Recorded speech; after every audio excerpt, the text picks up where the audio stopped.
to another edition of Focus this Tuesday. And today we'll be looking at another topic. And as you know that for every of government's implementation and achievement actually begins with many plans and projections. Such begins also with budget planning and all.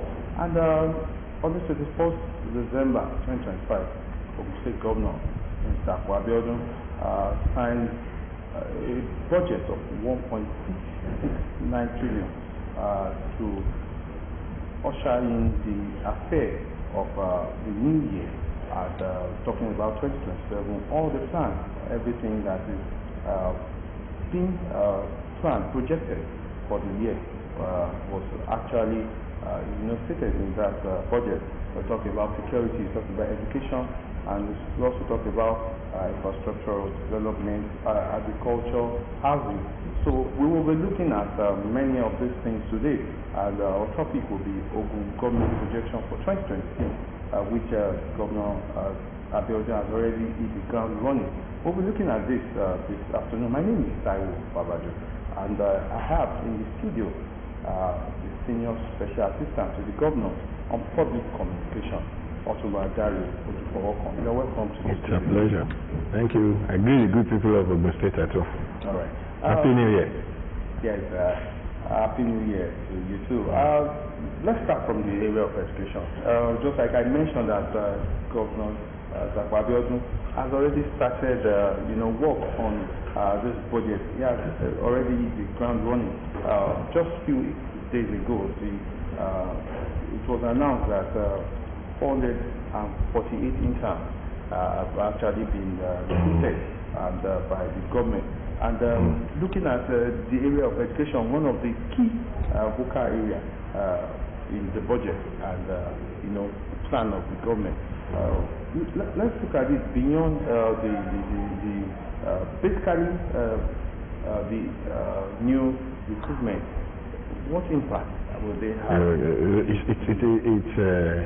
We use the word beyond the recruitment.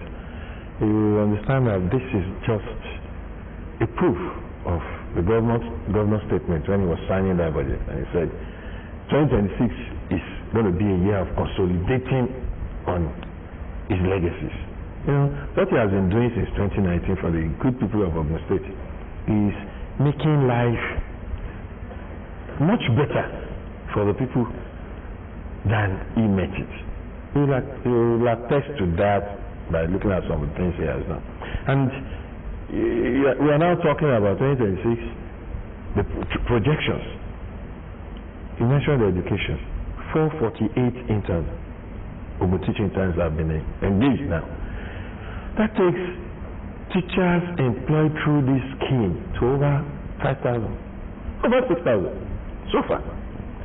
And I have to tell you the intentional nature, that the government is intentional about ensuring that that sector never returns to what it used to be. Beyond the employment or engagement of these Ogun interns, most of whom will eventually be converted, if you have followed the pattern, to full-time civil servants, full-time teachers in the employ of Ogun State. They have been sent to rural schools. This is motivated and motivating because there is a need in those rural schools. Every part of Ogun State is important to the governor. Every part of the state. We have teachers in the urban centers. We must have teachers in the rural areas. And that's why these people have been employed, sent largely prioritized in rural areas.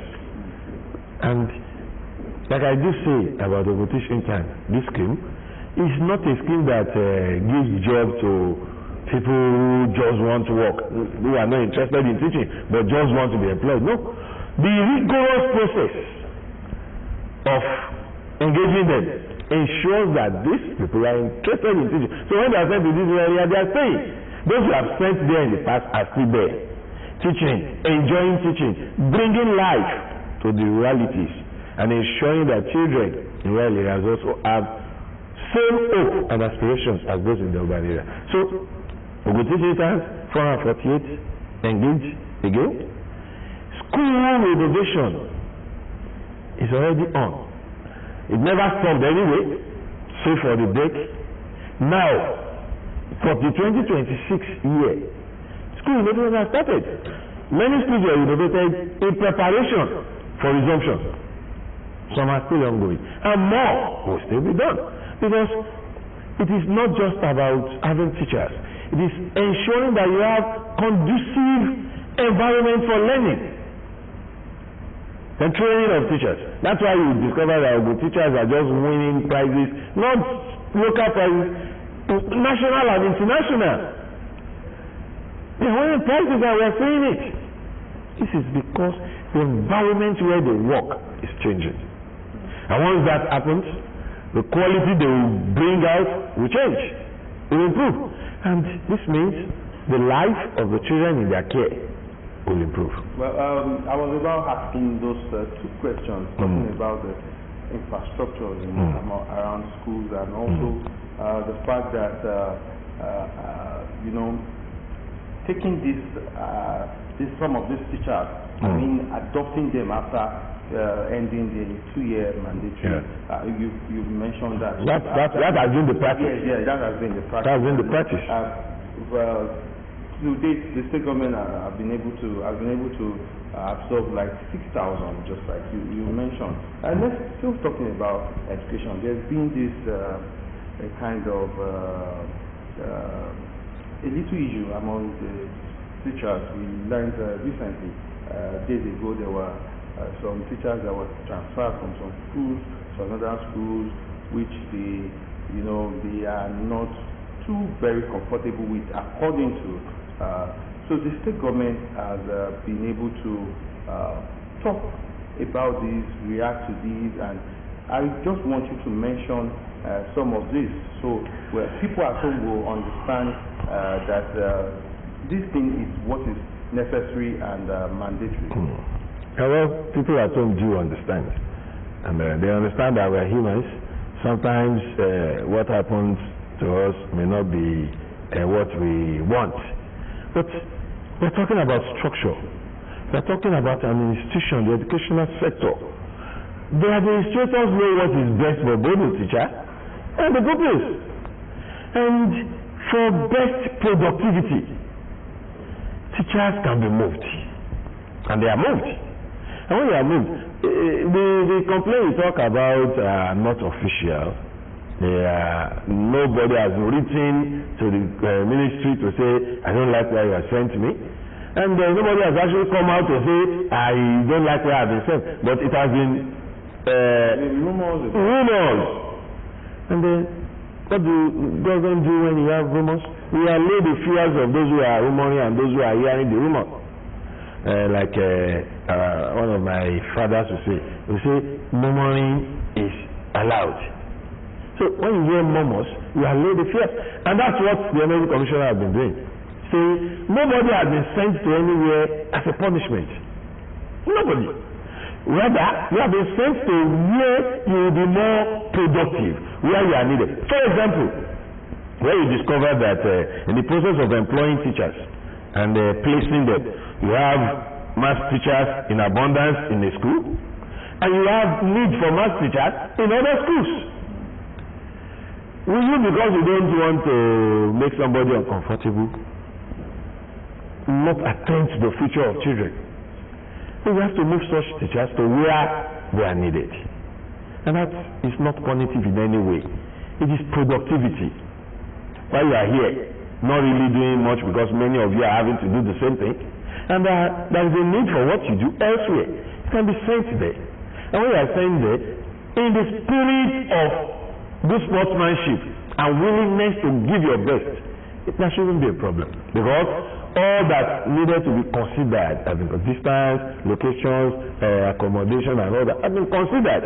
That's why I said none of such postings is punitive, and parents should know, and I believe many of them know, that this is in the interest of the children.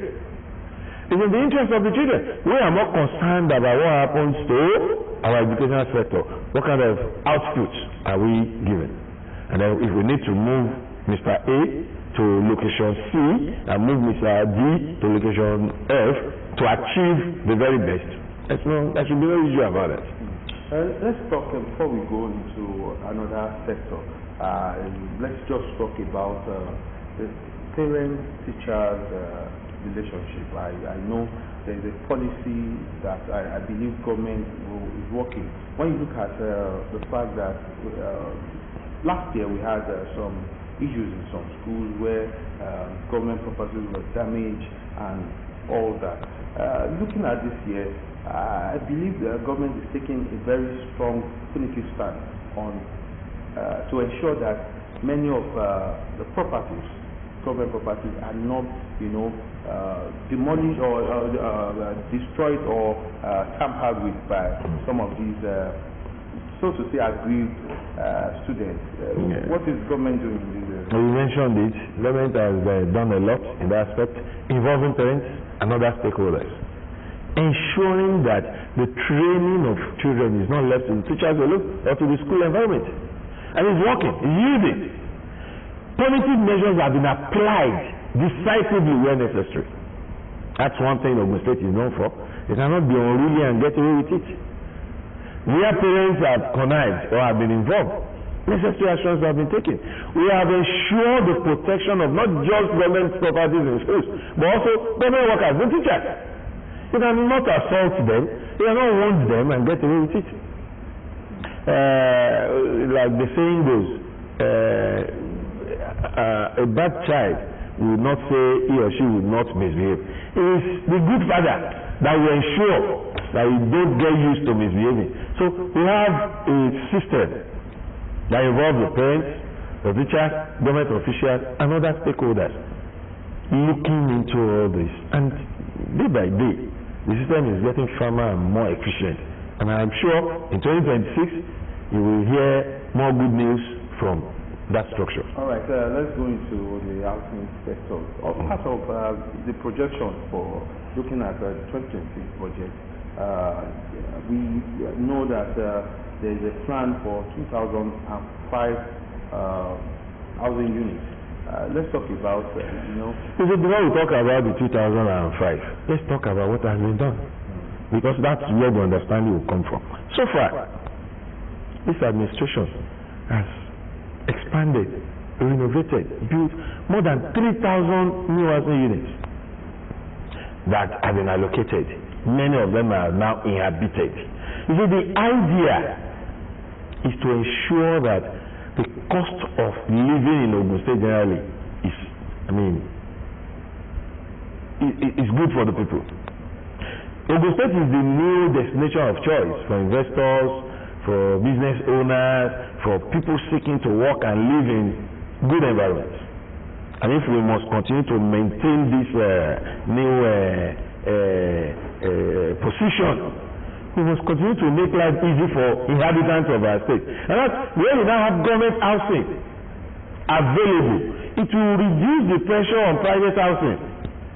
And what happens? The cost of accommodation will go down. In other areas, we have the housing units like this that belongs to government. So, in the last couple of years, over 3,000 units of housing completed, either rehabilitated, renovated, or newly built by the Ministry of Housing and other agencies of government. And we are seeing that people are keying into these government housing schemes. Why? Trust.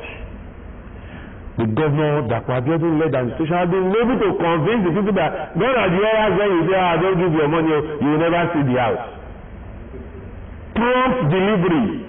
We've been following the situation.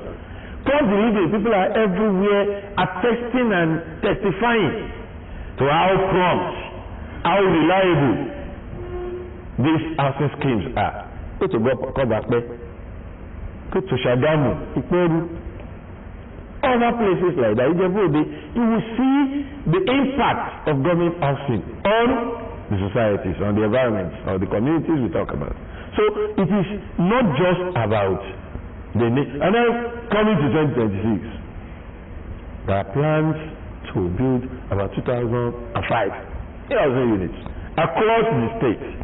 And this is not just a promise, it is in continuation of what we already see on ground. We can't forget about the renovation or regeneration of the Ibarra housing scheme. Go there and see what a GRA should look like. You see, when this idea was mooted, there were those who feel another white elephant project, another scheme that will not see the light of the day. I can tell you, people are already living in some of the houses. Have you listened? Roads have been, you pass. People celebrated Christmas, New Year in their houses. Lights, paved roads, water. I mean, what a GRA should look like. That's what is happening in Ibarra. And more expansions, more regenerations are ongoing. And government has promised more. Even some of the old buildings that have been built for years that can definitely no longer stand the test of time. That can actually be turned around and space there better utilized. These are the reasons for this regeneration. So the utilized space is better than it's being used. We can build some structures that will take more people than just an expanse of land for just one family. We can bring new structures, new buildings, so where we have aging structures. It's being done, we are seeing it. 3,000 units delivered elsewhere, taken over, inhabited. And then we are talking about 2,500 new ones. Do you know how people are rushing to key into it? Because they've seen what has been done. And they now see what we call believability and reliability. I also want you to talk about the fact that, the affordability, some of these, and also the fact that, this housing unit is not only for the rich. Possibly people will need to know. It's in stages. It's in categories. Low income, middle income, high income, and even flying income. Wherever you are, whatever your income, you will find one for yourself. And that's how it should be. The rich, the low income earner, the middle class, and the lower class. Ogun belongs to all. So we have housing scheme for all. In all these areas we are mentioning, you will find your own, no matter what your income is. Just key into the schemes, find out. You see, we cannot begin to talk about the prices and all that on here. But go to the Ministry of Housing, talk to them in OPIC, the Housing Corporation and all that. You will find something that fits your purse. And if you are big, you are big. Nobody is going to take that away from you. If you are also big and you are not looking for something that suits your purse, and you are looking for something that suits your taste, you also find. Is this also a plan to bring in, because some big investors, the housing sector in Ogun is expanding. Now go to Mohammed Buhari estate. Well, see what is happening there. Other areas are being emerged. Private sector involvement is definite soon. And even private housing companies are already talking to government. Why? Because they realize that there is what we call the ease of owning land in Ogun State. You can get land in Ogun State in good time, and you have no issue on it at all. And your papers are not delayed. And the government is not giving you exorbitant bills. And when you own it, you own it. Ease of owning land is digitalized. The process is smooth. You are not at the mercy of land grabbers or land takers or whatever. This is attracting private housing companies. And so, it's just a matter of time. Housing in Ogun will become so easy that it's a matter of grab your own. That's what the Aquadona have been able to do. I'm also looking at the fact that some of these investors, when they build their company here in Ogun State, their estate. Even industry. You know, I don't think it would be so good to now say that some of them will still, you know, build around there and live in states around Ogun State. So what you mentioned, you know, different, you know, low income earners, middle income earners. Is there also plan to ensure that some of these investors who have their companies in the state also live, to ensure that they both work, own their business here and live in Ogun? I said that earlier. Ogun State is one place everybody wants to live now. Let me tell you the truth. It's one place everybody wants to live. Business owners now live in Ogun State because our transport is working. Our light, with the idea of our solar powered energy going by the day. We have an airport. Wherever you are going from Nigeria, if you live in Ogun State, you just take a straight to our airport. If you live anywhere in Ogun State, going to the Gateway International Airport is a stone throw. Because you are on the highway, wherever you are coming from, and the road is free. You definitely not want to get into the traffic of Lagos before getting to Ikeja.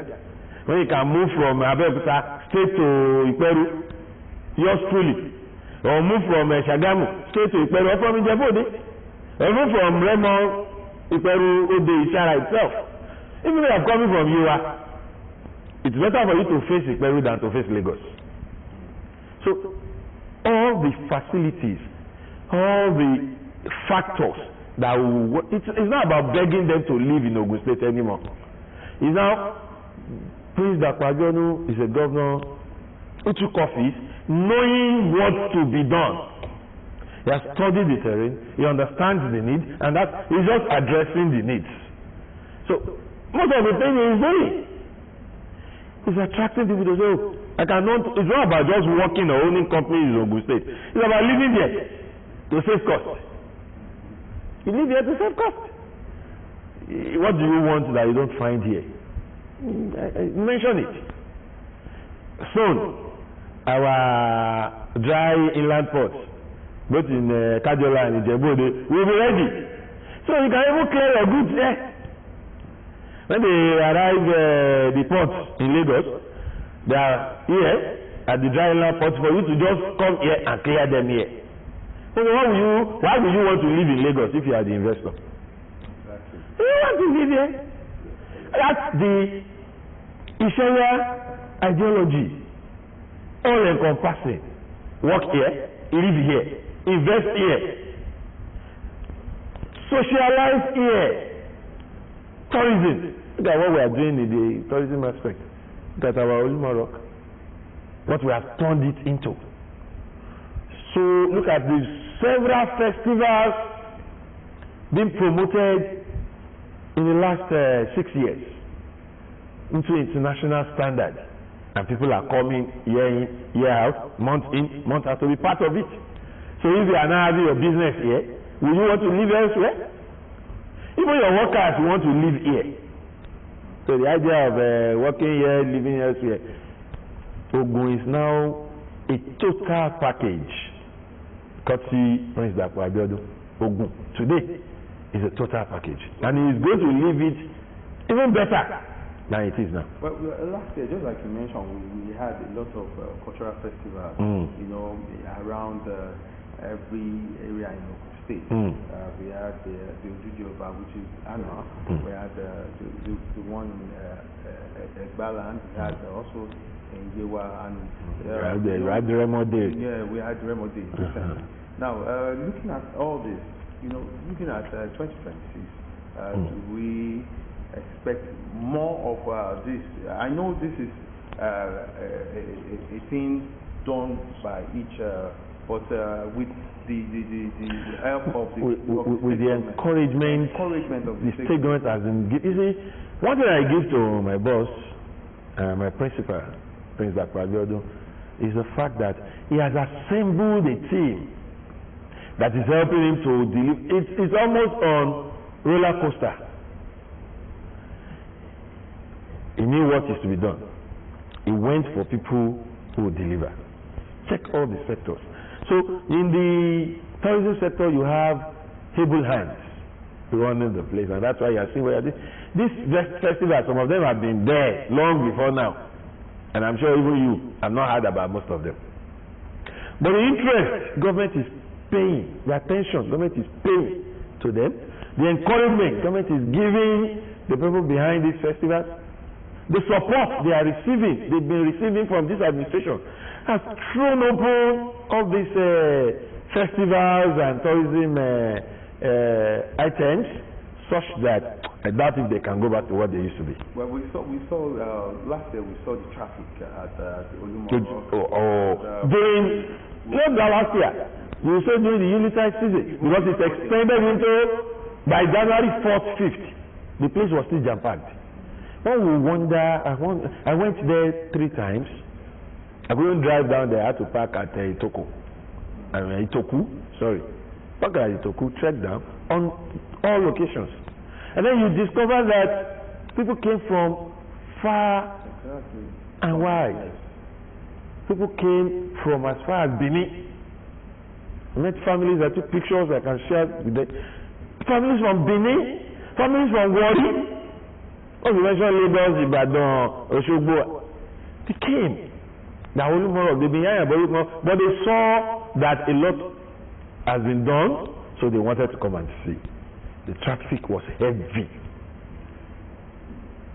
People enjoyed themselves, and people made promises to come again.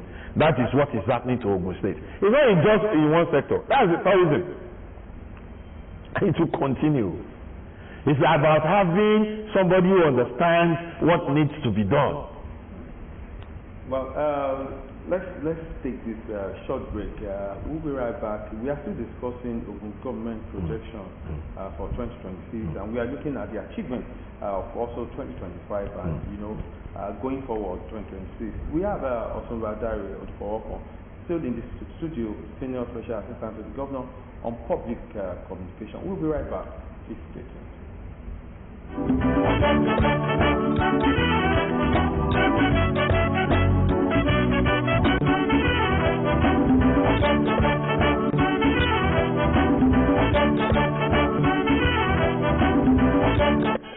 Fellow Nigerians, do you know that constituency projects are actually your projects? Do you know that constituency projects are funded by the federal government?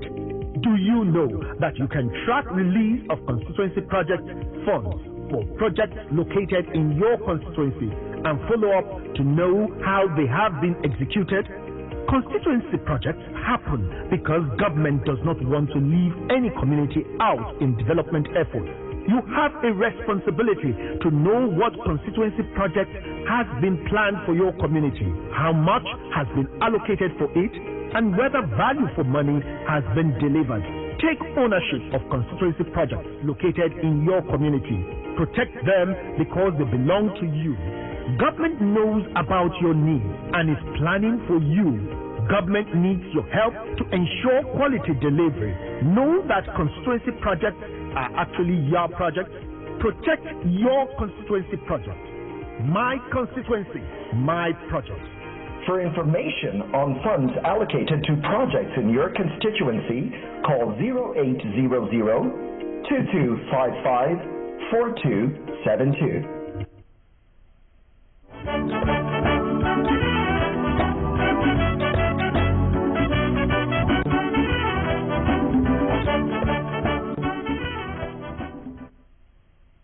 All right, you're still watching Focus, and we are still discussing the projection for 2026 for Ogun State, and also looking at the achievements of last year. And we see out in the studio Otunba Odufowokan, who happens to be the Senior Special Assistant to the Governor on Public Communication. And let's look at agriculture. There's been a series of achievements in the area of agriculture in Ogun State and beyond. And part of the achievement last year, we saw the prices of goods, coming down drastically. What we used to buy at a particular price, and we are also aware of some of the things done by the state government, seedling to farmers for free and all that. But let's look at some of the new deals for farm settlement looking at also the achievement of last year, you can mention some of the projections for the new year. Thank you.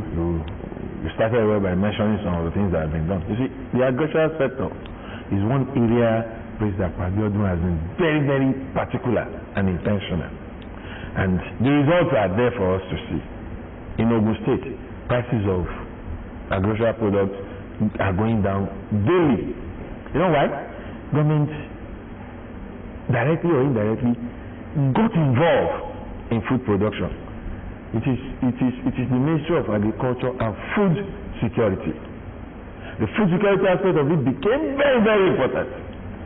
What are we doing in agri if people cannot find food to eat? And not just about eating today, but having assurance that the area of having food to eat is secured. A lot has been done. First, to start with our farm settlements. Each farm settlement has been treated according to their needs. And that changed the perspective of agriculture in Ogun State. You know, before it's always about we are supporting farmers, we are giving input, we are giving farm utensils. What are you doing? How are you doing it? Who are you? Each farm settlement, and that's why all our farm settlements are today alive. According to what they are doing. You will not come to us from a farm settlement where what they do largely is fish farming. And you know what you want to be doing on your own is cattle rearing. No. There are areas that should be a farm settlement where cattle rearing is. So the cluster system that has been introduced by this administration has changed the face of agriculture in the state. You want to ask me what is the cluster system? The cluster system is about we group people in the same farming activity together and encourage them to stay in the same place. They're into fishing. Don't stay far away from other fishermen. Fish farmers. Go to this farm settlement. They are there. Fish ponds are there for you to rent, or the government can help you to build your own. Stay where facilities are there for you to share. Support will come to you as a group, and everybody will get from the state government. And then it becomes easier. You need this machinery. All of you we can make it available for 2 weeks. All of you use. Not that when you finish using here, transportation to another place. The cluster system is working and it's helping. If the same thing goes for farming, as in planting. What are you planting? Right. Don't stay far away from other planters who are in Ogun. Where the land is arable, where the machineries are available, where government is supporting. You are planting it in this location, fine, but why not join the cluster there? So, boost your own input. Poultry is a cluster. Yam farming is a cluster. So, the Ministry of Agriculture introduced this, and in the last couple of years, it has turned around. Farmers are now very happy because they can cross-fertilize not just seedlings, but also ideas. There is now platforms on phones, on the internet, on social media, where governments and farmers in a particular sector of farming, of agriculture, meet, discuss, and share ideas. So you are not on your own as a farmer. The danger of taking loans from banks, investing on your own, managing it on your own, getting into trouble on your own is now reduced.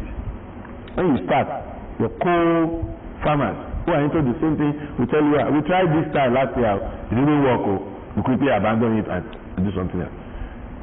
We've been able to eliminate to a large extent trials and errors. Now, information. Farmers are informed. They are knowledgeable even from the very start, saving a lot of wastages. Then you have a situation where government is able to assess needs and provide support. Assess needs and provide support based on what a group of farmers are experiencing. What do they really need? The seedlings. Let's get it for them. What do they need? It is farm machineries. Because we are talking about modern agriculture. So let's go get it where we don't have. Let's rent it for them. Let them use it for a stipulated number of times. So if their farms are not far away from one another, start from number 1 to number 30. Okay, to take 3 weeks, let's take care of it. It's safer, it's cheaper than when they are scattered. That's not to say farmers who are on their own are not receiving attention too. They are receiving help. But I'm just telling you that the cluster system has really, really helped to improve yields from inputs, and a lot of improvement has happened to our agricultural sector. Yeah, let's look at bringing public-private partnership into agriculture. What has been the effort so far to ensure that we also bring the private investors into agriculture? It has been tremendous, and that's something you are going to see a lot of results from in 2026 going forward. Okay. Because if you talk about government foray into rice plantation, it was public-private partnership. Government foray into milk production through animal husbandry that we are expecting to start seeing the yield very soon. Public-private participation and partnership, and a lot of it like that. A lot of it like that. Let's look at. And then even in the area of putting agricultural produce into use, you will see a lot of that very soon. A lot of MOU have been signed about. All this now we are saying that we are getting more products.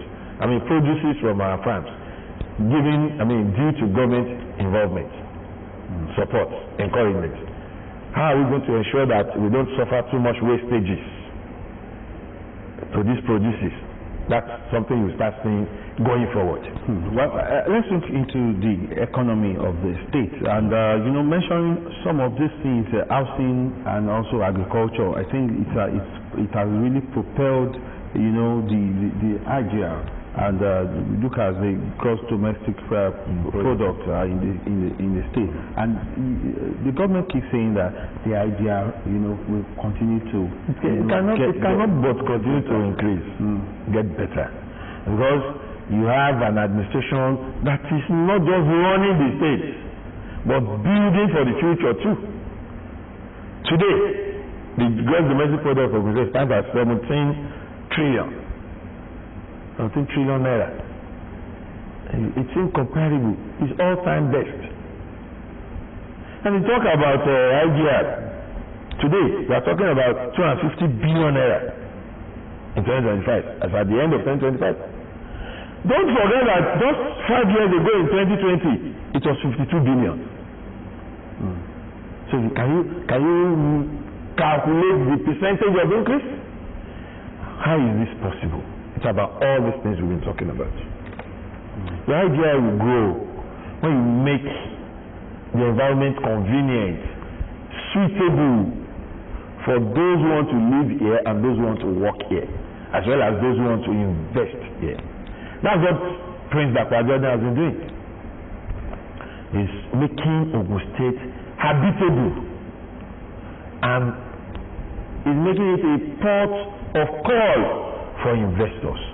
Ogun State is one place where we keep talking about increase in IGR without you hearing noise about multitasking, taxing, multiple taxation, double, all those words now.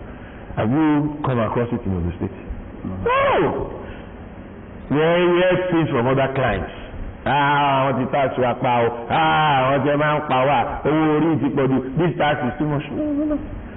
The poor are not being taxed to death, but our IGR is increasing. Do you know why? We're having investors by the day. Investors are doubling and tripling their investors by the day. What has been the secret behind this? It is just what I just told you. Make the environment habitable, convenient, and suitable. Tell me the area of economic practice that you do not find easy in Ogun State. It starts from owning land. Once you can own land, and Monile will not be pushing you left, right, center. Government will not be giving you multiple bills to pay. You can be comfortable. You open your company, there is security. Road networks are daily moving towards being one of the best you see anywhere. We have left the era of no roads, except for people who see nothing good in what anybody does, apart from themselves. Ogun State have left the era of no roads. Before, when I come to programs like this, I want to open the line, I expect calls from certain areas.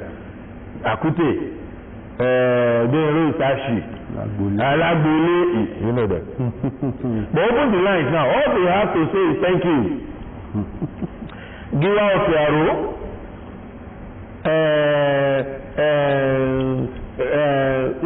we know those areas. But today, the people of Oderemo, Ishara, Iperu, Chakpade, when they call in those days, it is to remind us of what needs to be done. Ogijo, Odo Ilaro, and all those areas. But today, open the lines. What we get is thank you, but there is still more to be done. Especially, but the government has been able to tackle the issue of roads extensively. I think recently I visited medical road in hospital road in Ogijo. You see, about during the Unitide, and we went for a government program and we went with a government branded vehicle. And people came out to say, thank you, we are living here. You know what that place used to be? A swamp. People abandoned the houses there and left because the road totally collapsed and the entire area became a swamp.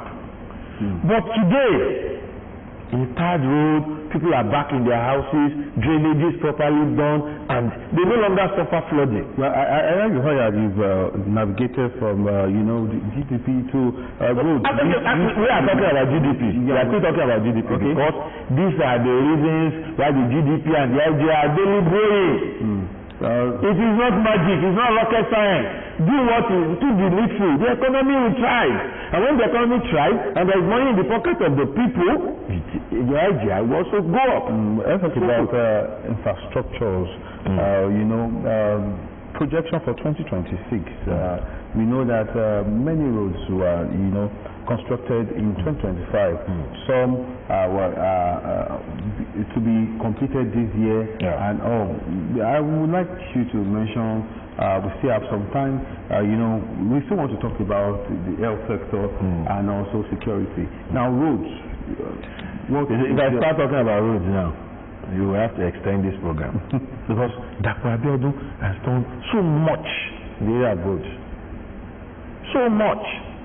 Over 1,500 kilometers of road constructed by this single administration. The figures are there. You see, when we start talking, people will say, don't compare. I agree. But can you really bring out the importance of what has been done without some little comparison? If you look at, I believe that if we've been doing this much in the area of road construction, we will not have what we call the road deficit. In fact, infrastructural deficit inherited by this administration. Going forward in 2026, when I say 1,500 kilometers of road, that's those completed. Ongoing projects are over another 500 kilometers, and they will be completed. And across the 20 local governments, there are new projects that will commence. For those who are saying, you see, when people call in and say, I have not seen anything, the government has not done anything, I don't argue. Do you know why? Even if all the roads and bridges in the whole state are built, and the one near your own house, the one leading to your house has not built, you will still consider it as how am I affected. So for those who are waiting, just wait, a little more wait. It's a little more wait. Your road may just be part of the ones that will commence soon. Because no matter how much is done, there will still be a lot to be done. But according to Mr. Governor, he said he wants, if it's possible for him to fix all the roads in Ogun State before he leaves, he will. That's his desire. Let's talk about a lot of road projects will still be done this year? Let's look at the health sector. You know, we had a lot of you know, we now have health insurance initiative in Ogun State, where workers and a lot of people in 2025 benefited and still benefiting. Also, health centers, went through a new shape, and we are now having many health centers which have been, are wearing new looks. Now, let's look at, and also we have to look at the maternal fatality. The rate has really, 2025, according to statistics. What is there for health in 2020? It's a continuation of the good news you just mentioned. I was on a program with a former chairman of the Nigerian Medical Association in Ogun State, and he said something that really made me happy. He's a professional, so he knows. He said health centers are wearing new looks. Not just new looks. Go inside and see what has been happening. And that's why when recently people started talking about ambulances, I was a bit disappointed in a few people who knows the truth but decided to peddle rumor and spread propaganda. Ogun State is one place where we don't all just have the normal ambulances. We even have tricycle ambulances so that they can go to areas, places vehicles may not be able to get to. We have them in abundance. And they are in good condition. The former chairman said these ambulances are not just vehicles. But I can tell you that they are working and they are strategically positioned. All you need to do is reach out through phone calls or whatever. And you can have them on every street. Not even in foreign countries you have ambulances on every street. But they are located, they are positioned for you to send a call and they'll come. We have the inadequate number. Adequate, enough. Even tricycle ambulances. Recently we have to put them on display for people to see. And they've been working. That's health sector. The health centers, well equipped now. Doctors can now feel that yes, I work in an health center, but it is worth calling an health center. Drugs are available. We are on TV. People can call in to attest to this. It is not what it used to be. I'm not saying we have arrived. I'm not saying it is now Uhuru. But I'm telling you it is a far better situation than it used to be. And it's only getting better because more health centers will receive attention this year. Then we talk about our insurance scheme. About the end of last year, 70,000 residents are benefiting from it. It's going to be expanded. More beneficiaries. Talk about in Ogun State now, pregnant women and their husbands sleep better. They are more relaxed. You can now have your child with peace of mind. All you need to do is walk into our government health facilities and deliveries with ease and even with government support.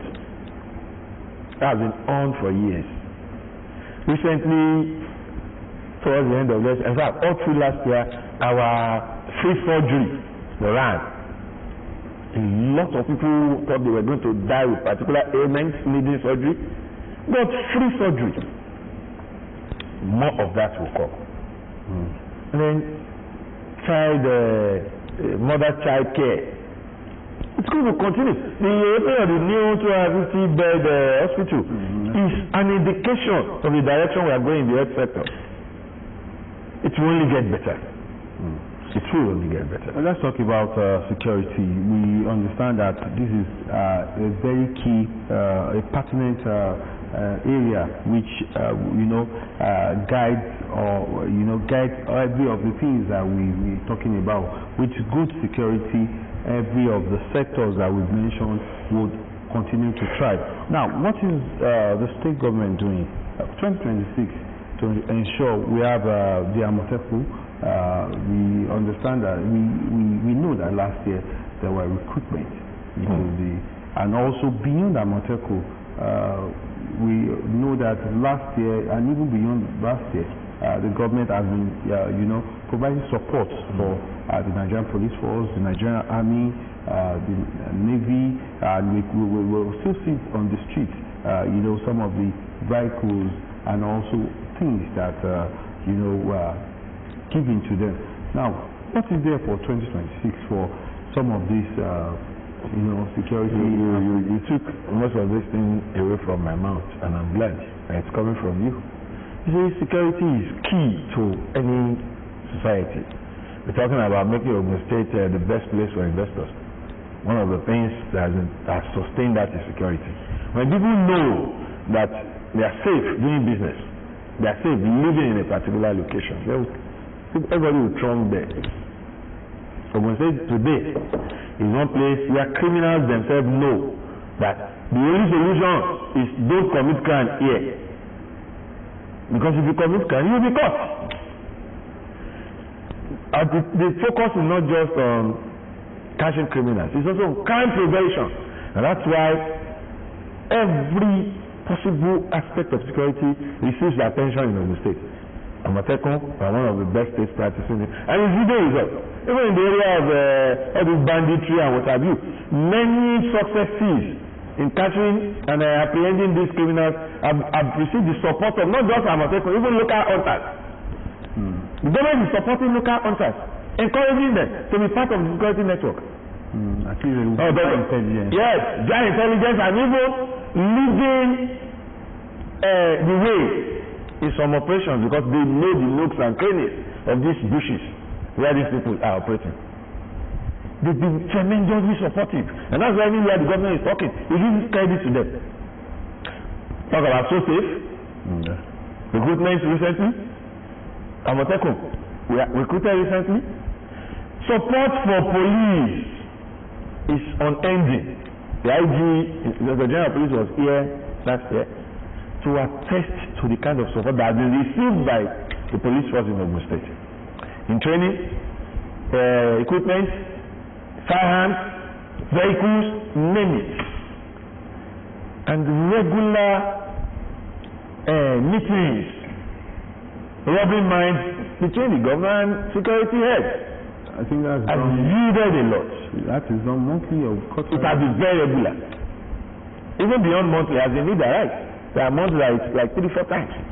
Because the government is personally involved. He is personally involved in the security issues, security operations and everything. I can tell you that. He is personally involved. Strategy, discussions, a lot of it. And when you have a man who takes the bull by the horn, those working with or around him realizes the need to be up and doing. So security in Ogun State will get better. There will be more support for security agencies. The Amatekun, the So Safe, and other local security outfits will continue to receive attention. And very importantly is the issue of lightning. Because the issue of visibility and lightning is key to security. And that's why we are going to, the government, according to the government, is going to work harder on the solar powered energy. Because it will help light up Ogun State. And once Ogun State is lit up, criminals will find less corners to hide, be it in the day or at night. All right, we have to go, Otunba. It's been an interesting session this afternoon, talking about the projection of the state government this year. I've been talking with Otunba Odufowokan Dare about the projection of the state government for 2026. That's the show this afternoon. Many thanks to you at home watching us. If you enjoyed this edition, join us again next week, same time, as we'll be talking about something different. Enjoy the rest of your